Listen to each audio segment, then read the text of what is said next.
The people that we have running the show in this country are just taking the piss at this point. You know, you'd think after you have ISIS terrorists shoot up a beach, a government would do everything in its power to stop that same situation from happening. Not ours.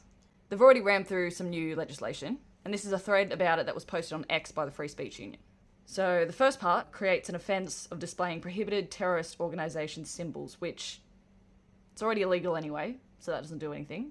The next part of the bill amends the Firearms Act, so they're hoping to remove anyone's right to appeal with NCAT.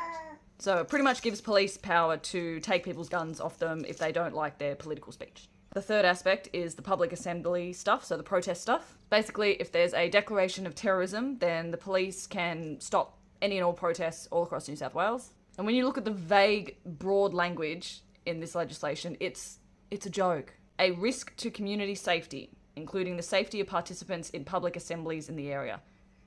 There's always a risk with public gatherings. And apparently they're going to ram through the new hate speech legislation early next year. Arguably, that one concerns me a little bit more.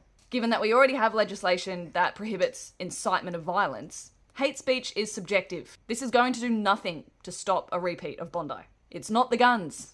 It's the people that are holding them. There's 4 million people in this country that own guns. They don't go shooting up people at a beach. Instead of looking at these two fuckwits specifically and seeing why were they radicalised, how were they radicalised, and going after that, no, they'll just go after the rest of us for even speaking about it. Chris Minns has said on a few occasions now that he is proud of the fact that we don't have the same First Amendment rights as the people who live in the United States, and we don't have a right to free speech.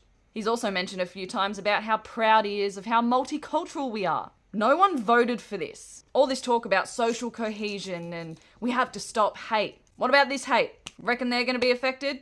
Probably not. And yes, as we all know, they've announced the gun buyback. We don't need a buyback, we need a flyback.